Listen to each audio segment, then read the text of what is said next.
Welcome to Love and Live Abundantly. I'm Ilona. I'm Bill. Do you want to love more effectively? Do you want to live fully and love more courageously? We talk about what all that means. And how you can achieve it. Join us. Well, welcome back. This is Bill, and Ilona is taking care of a little bit of technical business. A little self-disclosure, Ilona is the tech genius of our crew here. I don't have any idea what kinds of things she does to make sure that we get on the air. And I'm reluctant to ask her to explain it to me because that would be unveiling yards of ignorance. We've been talking about anxiety over the last couple of sessions, and off the air, Ilona and I noted that pretty much what we've been doing is talking about the thing, anxiety.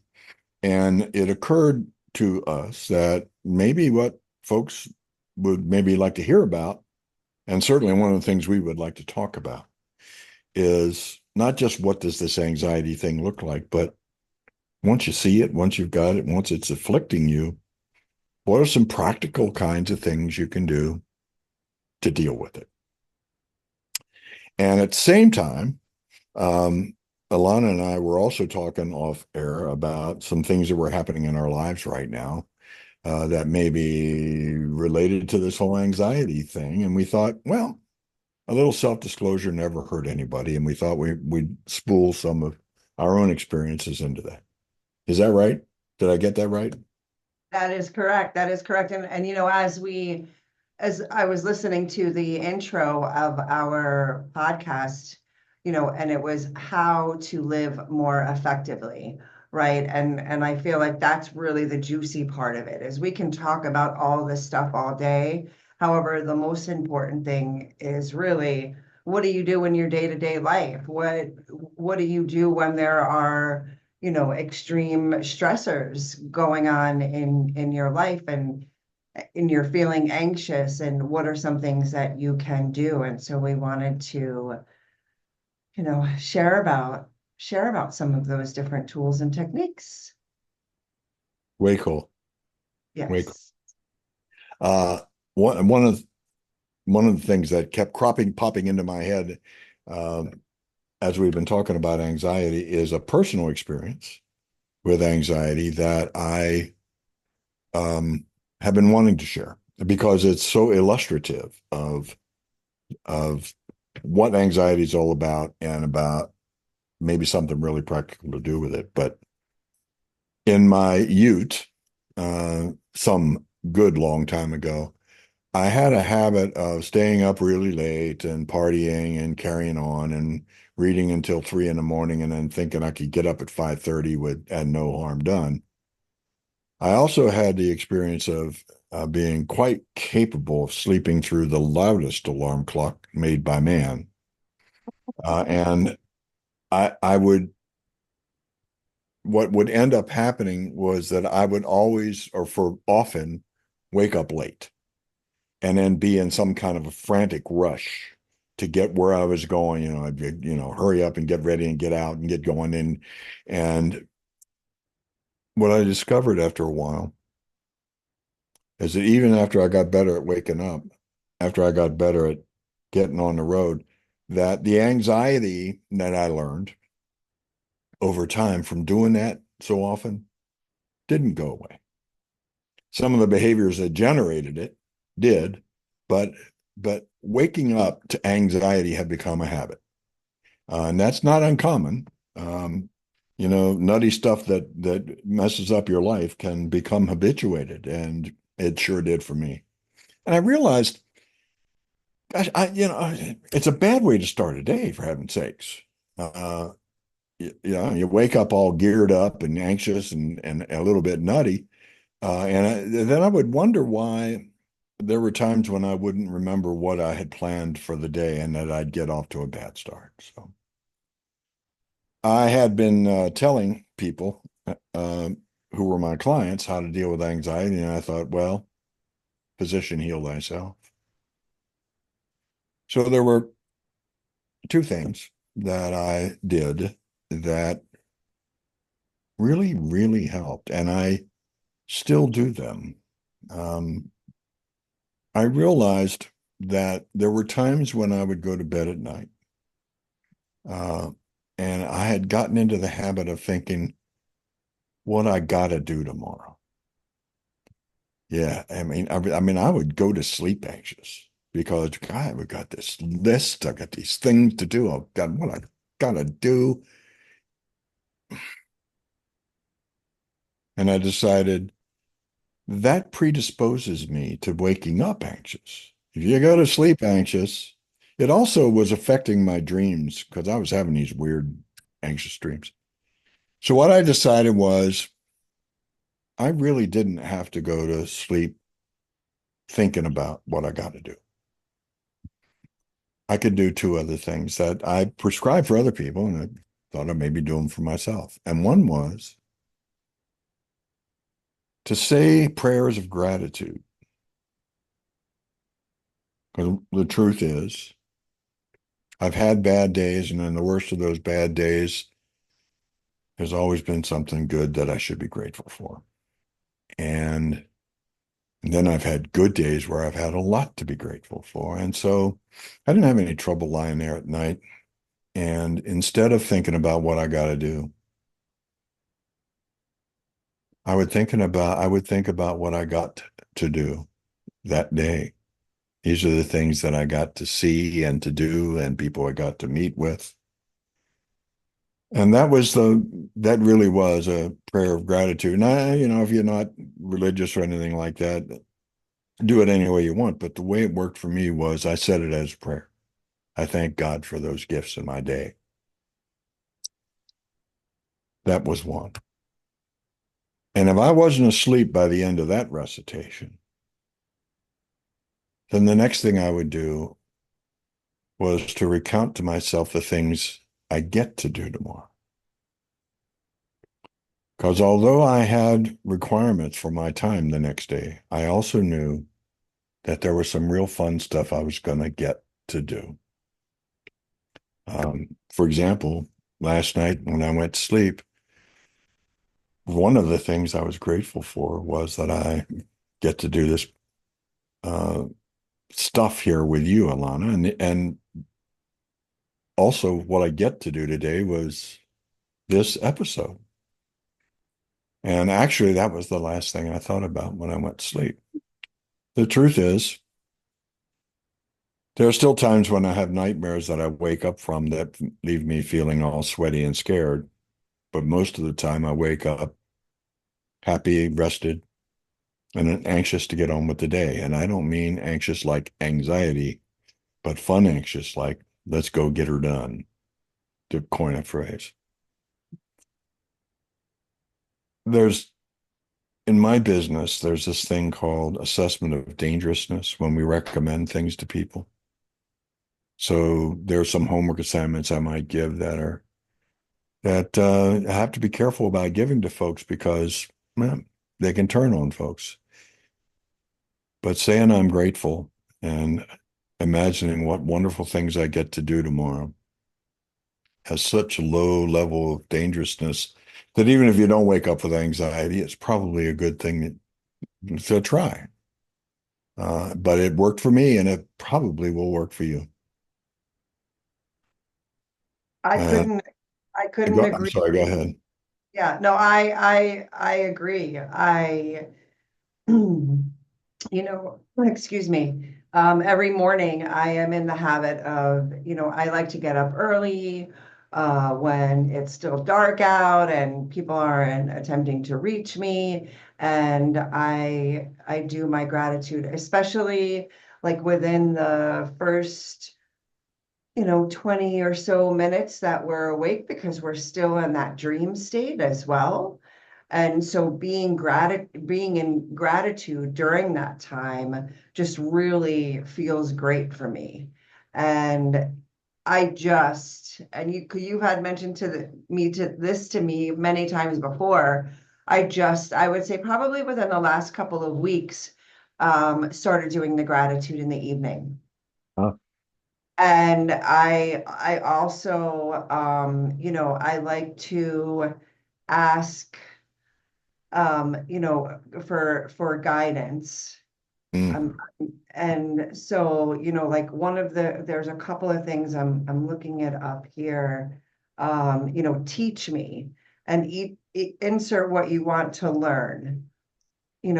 So like teach me, um, how to get this tech stuff under control, right? Like Bill likes to say that I'm this whiz. Maybe compared to him, I am. mm, However, you know, not really. And so I go through my things, but to also be open, to, you know, I don't know whether you believe in God or the universe or source or whatever it is that you call it, being open to the good things in the evening right before you go to bed.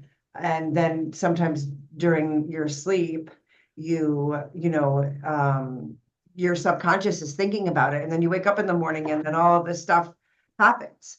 mm, Like one of the things was like, uh, show me how I can get the word out there with more with mental illness refined. I woke up in the morning and I got an email from Javier Amador, who is a psychologist who focuses on helping loved ones of people with mental illness. mm. And it's called the LEAP program. And so it was an email about he was giving this class, and I would really love for that to be one of the pillars of my nonprofit, of our nonprofit. So, just kind of being open to that as well, and feeling in gratitude. Not only I do it in the morning and the evening, even when I'm driving. Even when I am outside and I'm, sitting on my back patio, I'm grateful for my house, and I'm grateful that I have a second house in the back that my mom gets to live in. And that, I'm grateful for the big pecan tree. It's a pain in the butt with the birds and the droppings, but it gives us a lot of shade, and so it, I feel like you can even do that throughout the day, especially when you're driving, right? Like sometimes there's just mad people on the road. And being in gratitude for for the good people that you encounter, or even just for the trees or the sunshine, right? I mean, it doesn't really have to be complicated. It could be, I'm grateful that I got to sleep in a really comfortable bed last night, or that I have my, this phone to connect with so many different people and that I love from far away, or Zoom, right? So I feel like being in that gratitude state also allows more good to come to you, Mm. Well, it you know? also, I think it trains you to do this. This goes a little off topic, but I think just doing it as often as you can when you don't need to. Because what I find is that if you're in a place where you really need to be doing that exercise, that's when it's the most difficult to do it, because there's also a little element of depression there that gets in the way of your being able to recognize what's really terrific in your world. And when I give this exercise to people about gratitude, they'll sit there and they'll say, well, they'll tell me all the reasons they shouldn't be grateful. I don't have any money. I'm ugly. I don't have any friends. The sun isn't shining. I get winded when I go up two flights of stairs. I mean, they've got a whole list of things. And I say, you know what?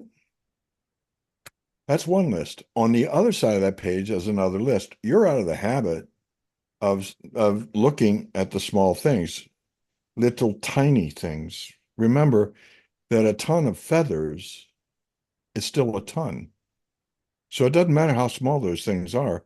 If you add up enough of them, they become pretty weighty. But you have to you got to get some skills practice in recognizing really beautiful things in your world.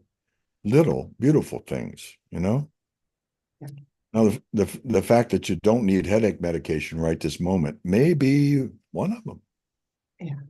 Or I'm even grateful. Oh, I got a great parking spot, right? Like I am excited because I feel like, sometimes when Especially if it's in your driveway.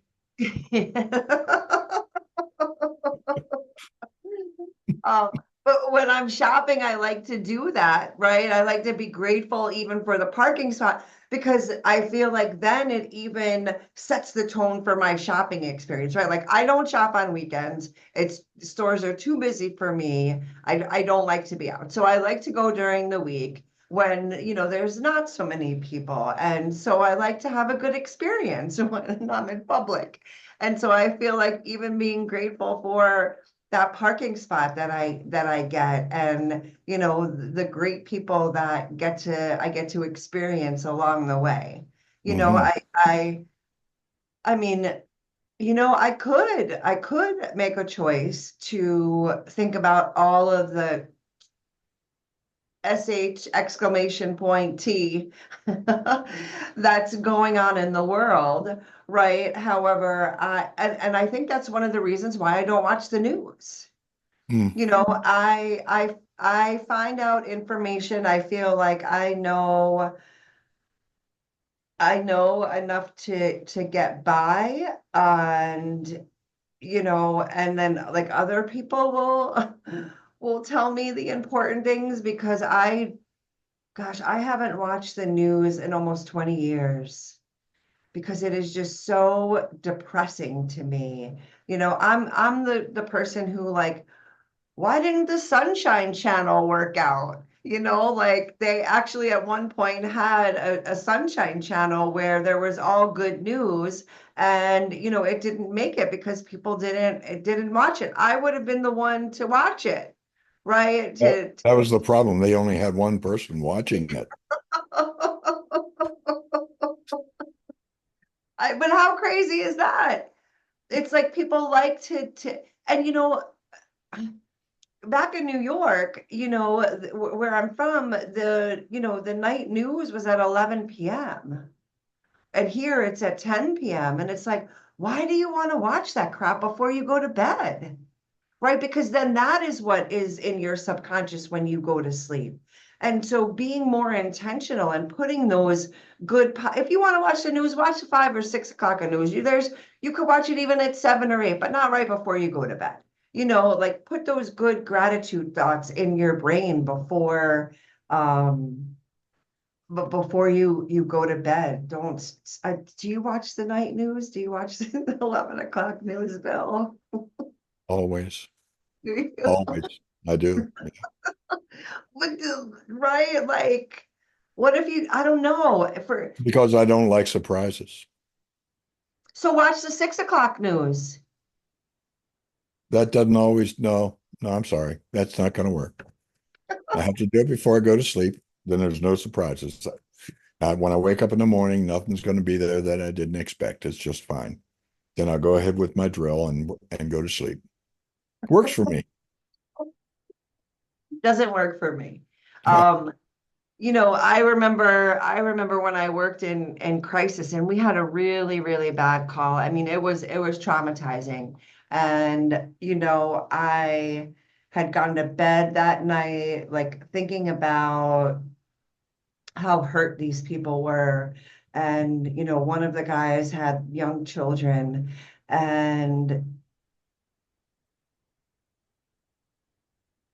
and I just my brain went to, oh my God, his poor kids. And, like how in the world do you go from being a dad and raising two kids to, an addict who is so in the threshes of addiction that you don't even see clearly, and so I had gone to bed with that and I cried myself to sleep, and then I woke up the next morning and I cried again and I cried all day.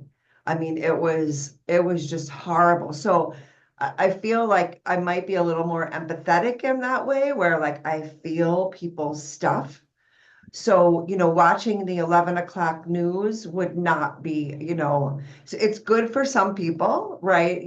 For you, it curbs your anxiety of waking up to, something you don't know about. For That's me, right. it would cause me anxiety. Well, that brings me to the next thing, and that was that every night for the last 3 days, I've gone to sleep looking at the Weather Channel because of the hurricane, and that is because people that I love, family members, most of them I love, and a number of friends live in Florida, and they were in the path of the storm. Um, so was I anxious about their welfare? Yeah. And in a way that fits my definition, one of my definitions of anxiety. Remember that it doesn't have a reasonable object. I don't know that they were going to die or get swept up like Dorothy and go to Oz. I didn't know that they were going to be stupid and not leave when they were had an evacuation order. I didn't know that, and that wasn't really predictable. But I was still anxious. I there wasn't sure they were going to die. They weren't an imminent threat, but 3 days before I was starting to get anxious. Right? So I really had to do work around that. I really had to call them and talk to them. I mean, as irrational as that is, 3 days before it hit Florida, it would allay some of my anxiety, just knowing they were still there and everything was fine and they had plans and so good concrete evidence in the way of what I could imagine was certainly an antidote to that anxiety. Yeah. And I imagine when it comes to the anxiety, I'm not alone. Oh yeah. Yeah. You know, I We're in the storm. Yeah. Yeah, I went to my mom's last night and, she had the news about the storm on because us too, I've got, two cousins down there Mm. and we've got family down there. And so it, I mean, and I'm like, you know what, I can't, I'm not able to do that. All my thing is just seeing everybody okay, right? And everybody is okay and they're safe and they're, not harmed. And that's where I need to come from, like listening to the reports and like she's got it on loud enough where you can hear it from every room in the house. I mean, she lives in a tiny home, but I'm like, oh God, I can't be in here. Like, let's go outside. Let's just hang outside for a few minutes because this isn't working for me.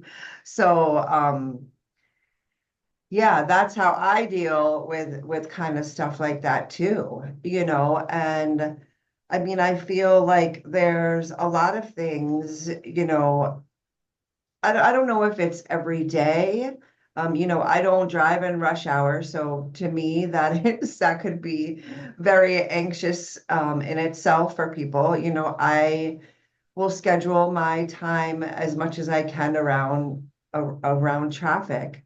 Hmm. Um, but I think that every week, definitely, or every few days, there is something that comes into my life, or a phone call that I get, or an email, or a text, or, something where somebody's going through something you know, or, there's just, or it's something in my own business or my own personal life that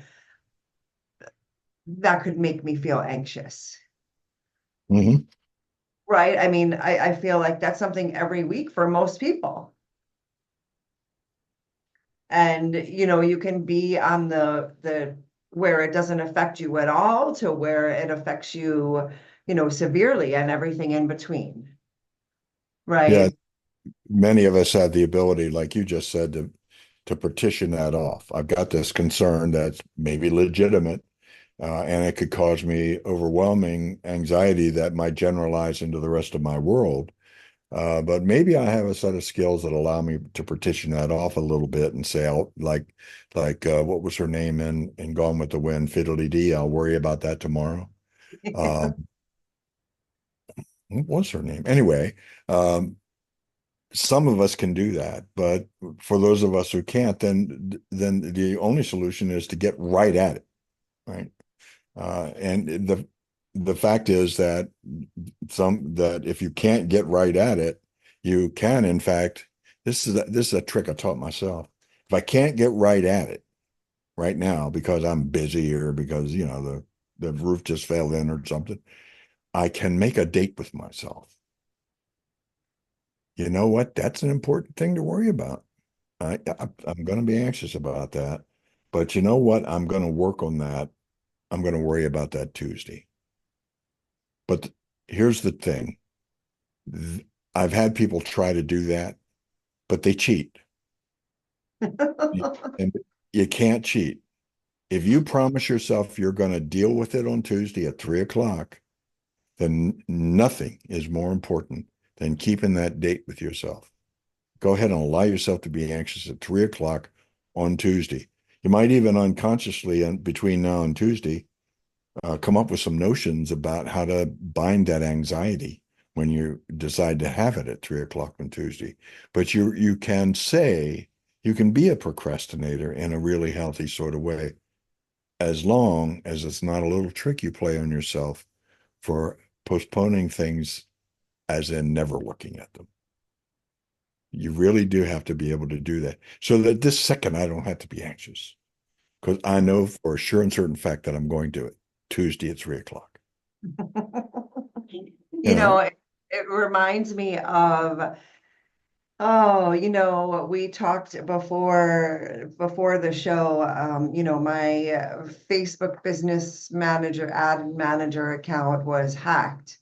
And, yesterday I spoke to a woman and she wanted to charge me a whole bunch of money to get it all sorted out. And, I was anxious. I even cried for a minute. And then I had left the office and I came back home and I had a massage scheduled for last night.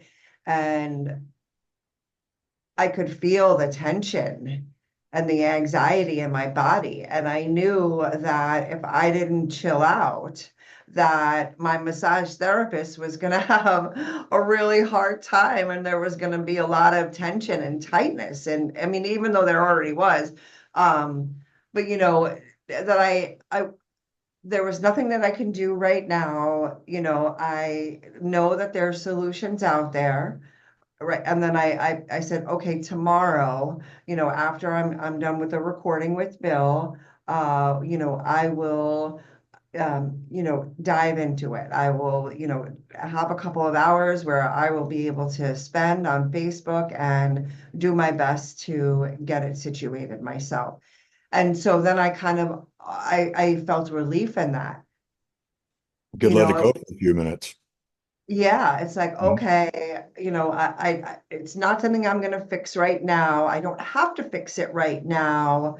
All of my debit card and credit cards were disconnected from the ads account, so they couldn't, you know, take any more money from me. And I disabled some other different things so that they couldn't, attach themselves to other things in my account. So, and then, saying, okay, I'll do that at this time and really just dive into it. And that's better than making myself crazy for the next 24 hours.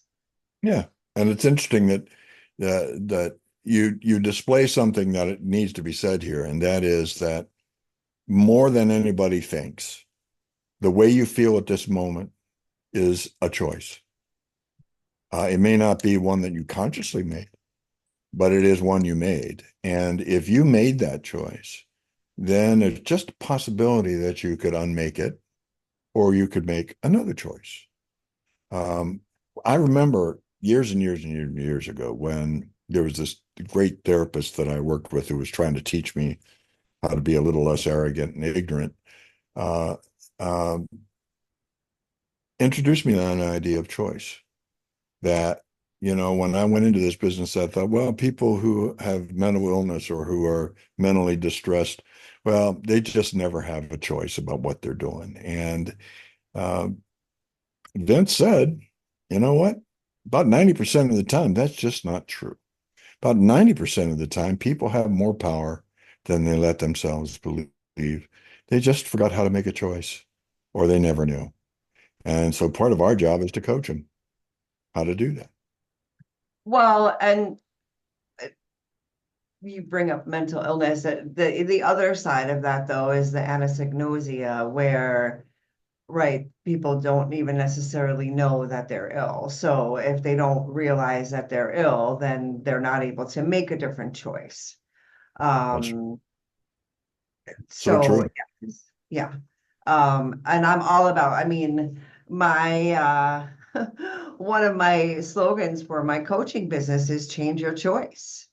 Change your choice. You can change your choice. You just have to rewire your brain to do that, to make a different choice and get a little bit uncomfortable. And you really get to determine whether it's uncomfortable or not, right? Because it's all our perception. And part of that is knowing what the decision point is. And so some of what we help folks to do is to say, all right, at what point does this pain begin? At what point does this dysfunction begin to happen? Is that the point at which you maybe should have made another decision, and made another choice? And that for some folks, that whole bit of awareness just not there. Yeah. Um, Yeah, are we close to time? we are. I feel like it. Yeah, we are. We are. Okay. Well, can I suggest that we talk some more about anxiety in our next session? Absolutely. Well, I'd like to do that. But in the interim, I'm supposed to say this, aren't I? Because you're going to bring on the music. Uh, Music at the end. oh, really? That's too bad. Then I'll hum. I really want folks to talk to us, ask us questions, give us information, give us feedback, let us know what you're thinking, ask us questions, give us examples. Contact us at hello at truth be told, that's all one word, dot world. That's right, not dot com, dot world. Look forward to hearing from you. Bye.